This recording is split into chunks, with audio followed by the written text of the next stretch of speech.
समागच्छन्तु। यह है अमरठ गांव, अलीराजपुर जिले में। 30 दिसंबर 2022 शुक्रवार 12 बजे 20 मिनट हैं। पैदल चलकर यहाँ पे आकर देखा, ये अन्न क्षेत्र है। तो एक नाम को याद रखने के लिए मैंने बनाया है अमरठा। संस्कृत में रचना किया हूँ, बाद में हिंदी में रूपांतर करूँगा। अन्नक्षेत्रं समागत्य मानवान्नालुलोपता अचिरे खीयता जाता नर्मदा मातृकृपया मरत्वे चामरभावो मानवेन सुपोषितः मात्रान्नं हरते ज्वलं मात्रं पापं न हरति रमा उमा च गायत्री रिद्धि सिद्धि प्रदायिका रेवा मातृकृपा किन्तु पापताप विनाशिका ठं ठं घण्टनिनादेन निनादिता क्षणं क्षणं ठकाराकृतिरनन्या निरन्तरं भ्रमात्मिका अमरठपदवाच्यं वाग्वैभवेन संवृतम् अलक्ष्मीपापतापादि लक्ष्म्यन्नं राजते चिरम् अमूल्यमूल्यदातृषा मनुष्यदुःखहारिणी रेवा जलप्रवहन्ती ठाकुरहरतोषिणी अलभ्यदर्शनं मातुर्नर्मदारूपदर्शनम् अम्लानमुख्यजलानं दर्शनेन सुलभता अमरठाकुर बाबा शिवशङ्कररूपिणौ अमङ्गलं शिवहर्ता हर्ता ज्ञानं तु शङ्कर अमृतजीवनं प्राप्य भजेऽहं शिवशङ्करौ अमृतानं पुनः ग्रह्य भजाम्यहं च नर्मदाम् अशेषशेषसंस्मृत्य अमरठस्मृतिश्चिरा अनागतं सुखासारं दुःखासारेण नश्यताम् त्रयोविंशतिरायातु नववर्षेण सहितं न विनाशा नवोन्मादं नर्मदेश्वररक्षिणा। अमरठा अन्नक्षेत्रं समागत्य मानवान्नालुलोपता अचिरे खीयता जाता नर्मदा मातृकृपया। ये अन्न क्षेत्र में आकर जो मानव का तो अन्न के प्रति तो लोलुपता रहता है, लोभ रहता है, खाने की जो लोभ रहता वो अचिरे अविलंबे क्षय हो जाता है। ये नर्मदा माँ की कृपा है। मरत्वे चामर भावो मानवेन सुपोषितः मात्रानं हरते ज्वालं मात्रं पापं न हरति। ये मर शरीर है। मरत्व में अमर का भाव मनुष्य पोषण करता है कि मैं बहुत दिन तक जिंदा रहूं। तो आज क्षुधा है तो ना खाऊं तो मर जाऊं। तो माता जी का अन्न बच्चे को जिंदा रख देता है। एक दिन के लिए, दूसरे दिन फिर से खाना पड़ता है। दिन में खाता है तो रात को खाना पड़ता है। ज्वाला तो नष्ट हो जाती है, लेकिन पाप नष्ट नहीं होता, क्योंकि बार बार खाने की इच्छा होती है। एक बार खाने के बाद दोबारा खाने की इच्छा होती है। खाना न मिलने पर तरह तरह का कर्म करना पड़ता है। वो कर्म हमेशा सही होगा, कोई ठिकाना नहीं है। रमा उमा च गायत्री रिद्धि सिद्धि प्रदायिका रेवा मातृकृपा किंतु पाप ताप विनाशिका। रमा लक्ष्मी हो, उमा पार्वती हो और गायत्री जो कि सब पाप को धुलने वाला होती है, और उनको सेवा करने से रिद्धि सिद्धि भी प्राप्ति हो जाएगी, कोई बात नहीं है। किंतु रेवा माता नर्मदा जी का बात अलग है। वो पाप ताप जो भी हो उसको दर्शन मात्र से ही नष्ट करवा देती है। इसलिए सभी नदियों में नर्मदा को ब्रह्मचारिणी कहा जाता है, और वो दर्शन मात्र ही मुख्य प्राप्त दिलाने वाली होती है। ठंग ठंग घंट निनादेन निनादिता क्षणं क्षणं ठकाराकृतिरनन्या निरंतरं भ्रमात्मिका। जब घंट वादन होते हैं, ठंग ठंग होते हैं, ठंग ठंग शब्द से जो मन में कुछ ग्लानि वगैरह होती है वो सब तो नष्ट हो जाते हैं। फिर भी मनुष्य ब्रह्मवाद में रहकर वो हमेशा घूमता रहता है। इस मंदिर के छोड़कर दूसरे मंदिर के जाता है, कहाँ पे कुछ माता जी को अर्पण कर देने से कुछ मिल जाएगा, ये भाव रखकर पैदल चलकर जितने सुतीर्थ स्थान को यात्रा करके अपने किया हुआ पाप कैसे नष्ट हो कोशिश करते रहते हैं। लेकिन कितना सही होता है कितना गलत होता है वो खुद ही जानता है, और बाद में जब उसको मुख्य प्राप्ति होती है वो तो कोई देखता नहीं है। वो स्वयं जिससे आया है और जिन्होंने उसको भेजा है उसके सिवा और कोई नहीं जानता कि मुख्य कैसी हो प्राप्त हो सकता है। अमरठ पदवचं वाग्वैभवेन संवृतम् अलक्ष्मी पापतापाधि लक्ष्म्यन्नं राजते चिरम्। अमरठ ये पद एक बच्चे के रूप में है। वाग वैभव के साथ ये सत्य है कि अमरठ एक ऐसा पद है, सिर्फ अमरठ 4 अक्षर वाला नहीं है। इसमें जितनी सारी बातें मैंने अभी बता रहा हूँ वो सभी सार्थक करने वाले होते हैं। अलक्ष्मी पाप तापात है, जो अलक्ष्मी से ग्रसित होकर लोग तो धन कमाते हैं, लेकिन वो पाप को बढ़ाने वाले होते हैं। पाप का जो त्रास को घटाने वाला नहीं है। लेकिन ये अन्न क्षेत्र में आकर पता चलता है कि जो अन्न प्रदान करने वाले होते हैं, परिश्रम करके अन्न बनाते हैं और परिक्रमा वासियों को अन्न प्रदान करते हैं, तो इससे उनके पास चीर लक्ष्मी सदा विराजमान करती रहती है। अमूल्य मूल्यदात्री सा मनुष्य दुःखहारिणी रेवा जल प्रवहन्ति ठक्कुर हरतोषिणी। अमरठ अमूल्य मूल्यदात्री सा, वो नर्मदा होती हैं।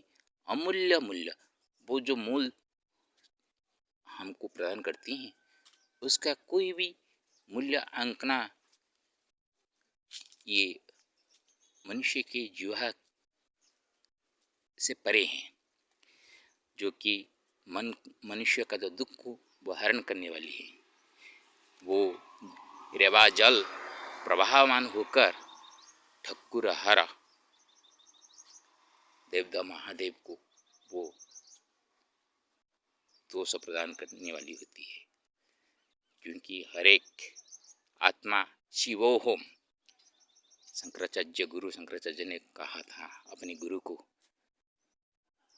स्वपरिचय कैसे दिया था, शिवोहम। तो मतलब हर एक आत्मा शिव का स्वरूप है। तो सभी शिव का रूपी आत्मा सुख हो, आनंदित हो, अन्न पाकर खुशी हो, जल पीकर आनंदित हो, तो वो ऐसे ही शिव को तोष करने वाली नर्मदा होती है। आलाभ्य दर्शनं मातुर्नर्मदारूपदर्शनम् अम्लान मुख्य जलानं दर्शनेन सुलभता। देखिए, माँ नर्मदा जी का तो रूप दर्शन हम कर नहीं पाएंगे, लेकिन वो अम्लान है, कभी मलिन नहीं होने वाला है। उसका जल पवित्र है और मुख्य प्रदान करने वाली है, और वो जल से उत्पन्न होने वाला जो अन्न है वो भी कभी मलिन नहीं है, और वो अन्न मुख्यदायक ही है। वो ऐसी ही दर्शन का सुलभता हमको प्राप्त करवा देती है माँ नर्मदा।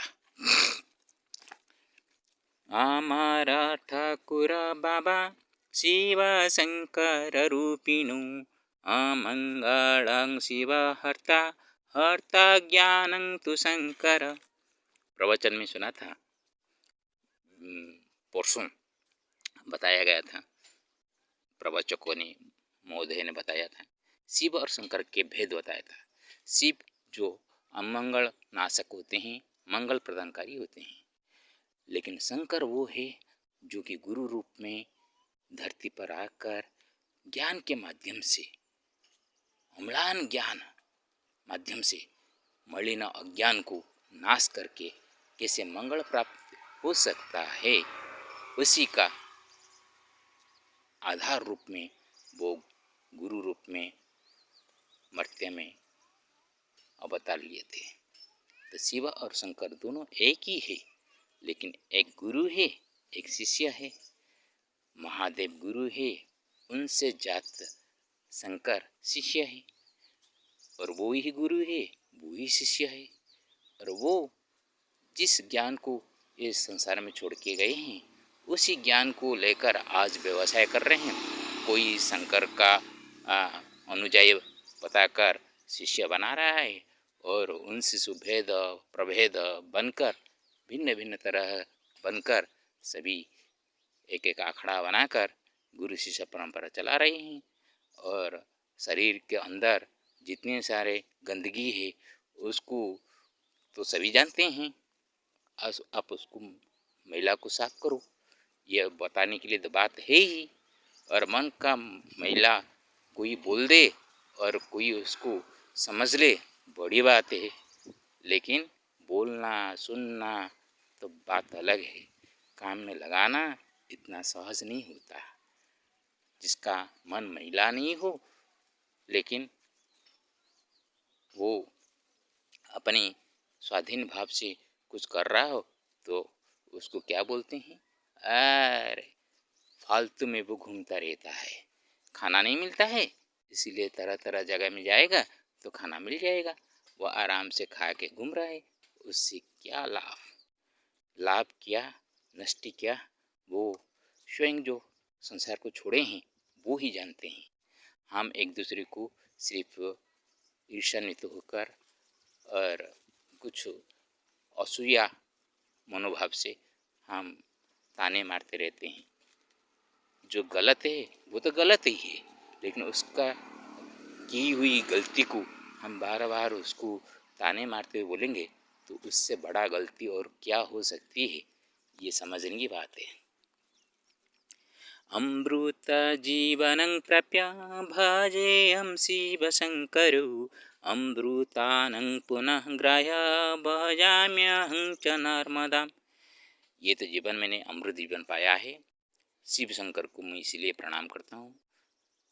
मेरे मन में गुरु शंकराचार्य विराजमान हैं, और मैं सप्तमुखी नृसिंहेन सह सप्तमुखी महालक्ष्मी को मैं मन में आराधना करता रहता हूँ।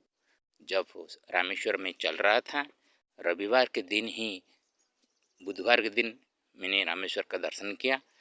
रविवार के दिन रास्ते में मेरे सामने इस तरह का चित्र आंखों में क्या आ गया, अग्र पूज्य गजानन उसके बाद राम भक्त हनुमान, उसके बाद ज्ञानदाता प्रभु शिवशंकर, नृसिंह, मेरे आराध्य देव वेंकटपति, जिनके पास गया था। ऑनलाइन टिकट के अभाव से मैं दर्शन नहीं कर पाया, लौट आया था। तो रास्ते में एक सज्जन कार में आकर रास्ते में रुककर मेरे को एक लड्डू और 500 रुपया दिए, बोले इसलिए तो भगवान दिए हैं, आप प्रसाद को पालो। तो इसीलिए वेंकटपति को एक मुख में रखा हूँ। श्री राम जी मेरा तो स्वभाव उनके जो है शांत स्वभाव मेरे में है, और श्री कृष्ण जी का जो बुद्धि है, जिस बुद्धि से आज मैं ये सब रचना कर पा रहा हूँ, इसलिए श्री कृष्ण जी को मानता हूँ। नित्य महालक्ष्मी के गायत्री स्वरूप जो है, जो कि मैं ब्राह्मण हूँ, मैं कभी कहाँ पे गायत्री जप करता हूँ या न करता हूँ, सूर्य जी को अर्घ्य देता हूँ नहीं देता हूँ, लेकिन गायत्री जी हमेशा मेरे पास रहें, इस इरादे से गायत्री जी को मैं रखा हूँ। गंगा जी मन को पवित्र करने वाला, गंगा जमुना सरस्वती नर्मदा कावेरी सिंधु, ये सभी नदियाँ पुण्य तो नदियाँ जैसे मेरे मन को ख्यालित करे, इसलिए गंगा जी को रखा हूँ। और दुर्गा जी, मैं तो दुर्गा प्रसाद हूँ, उनके प्रसाद से मैं आया हूँ, इसलिए दुर्गा प्रसाद कहा हूँ, दुर्गा जी को रखा हूँ। महालक्ष्मी तो है ही मेरे आराध्य देव, कनकधारा स्तोत्र पाठ से मैं उनको आराधना करता रहता हूँ। और सरस्वती के बिना तो मैं कोई काव्य कविता रचना कर नहीं पाऊँगा, ये काव्य कविता उनकी कृपा से मिली है। और जो चलते वक्त भोजन मिले या ना मिले, जो क्षुधा तृषा बाधा आती है, उसको सहने की शक्ति सीता जी देती है, इसलिए राम के साथ सीता जी को मैं रखा हूँ। और राधा जी को इसलिए रखा हूँ कि प्रेम का देवी है राधा जी, इसलिए मैं जिनके साथ मिलता हूँ, जो मेरे साथ पहले बार मिल जाते हैं, वो मेरे को भूलते नहीं हैं और वो मेरे संपर्क में रहते हैं। तो ये राधा जी की कृपा से होती है। तो महालक्ष्मी ऐसे धन नहीं देते, वो इस सभी जो रास्ते मैंने आपको दिखाया, इस सभी माध्यम से 14 तरह भाव से मेरे को जो प्राप्त होती हैं, उससे मैं आगे बढ़ता रहता हूँ। इसमें से कन्ना मंत्र लेने के लिए गुरु बनाऊँ, किसी को बनाऊँ, मेरे सामने तो अब तक कोई ऐसे सुजग नहीं आए। और किसको गुरु बनाऊँ, तो आजकल धन का ज़्यादा आवश्यकता होती है। जो अपने आप खाने के लिए नहीं है, वो गुरु को क्या धन दे के गुरु दीक्षा लेगा। इसीलिए मैं गुरु दीक्षा लेने से थोड़ा सा हिचकिचाहट महसूस कर मैं अपने रास्ते में चलता रहता हूँ।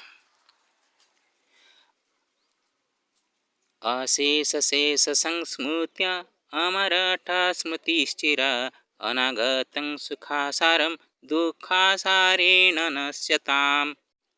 अशेष शेष संस्मृत्या, जो स्मृति हमारा है वो तो अनगिनत स्मृतियाँ हैं, शेष नहीं हो पाएंगे।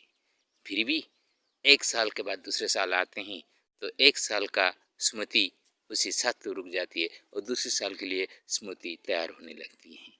तो अशेष शेष स्मृतियाँ मैं क्या करता हूँ, अमरट स्मृति सिरा, ये अंतिम दिन के पहले ही 30 तारीख है, काल 31 हो जाएगा, 22वां साल 2022 ख़त्म हो जाएगी। उसके पहले अमरठ नाम का जो गांव में आकर मैंने अन्न क्षेत्र में आया और उस शब्द को लेकर मैंने बनाया, ये हमेशा मेरे दिल में रहे, स्मृति में रहे, ये याद करके मैं बनाया हूँ। जो अनागत है सुख असारम, बहुत सारे सुख हम पाते हैं, बोलते हैं कि सुख मिल गया, वो सब असार सुख होते हैं। प्रकृत सुख सार तो हमको मिलता ही नहीं है। भगवत पद सेवनम, भगवत रूप दर्शनम, इससे तो आपको मुक्ति मिल जाएगी। ये सुख तो आपको कब मिलेगा ही नहीं। और जो सुख सब मिलता है आज मिलता है कल लौट जाएगा। और जितना सब दुख और सारा भी मिलता है और सुख असार जो है, असार सुख के साथ तो दुख असार भी है, वो सभी ये पुराने साल के साथ सभी मिट जाए और नया साल में नया उमंग उत्साह के साथ नया कुछ ऐसे सुख मिले जिससे कि आजीवन भगवत भक्ति से भक्ति में जुड़कर सर्वानंद प्राप्ति हो। त्रयोविंशतिरायतु नववर्षेण सहितं न विनाशा नवोन्मादं नर्मदेश्वर रक्षिणा। नर्मदा ईश्वर ये ही होते हैं जीवन रखी। वो जीवन रखी के माध्यम से मैं प्रार्थना करता हूँ ये आने वाला जो 23वां साल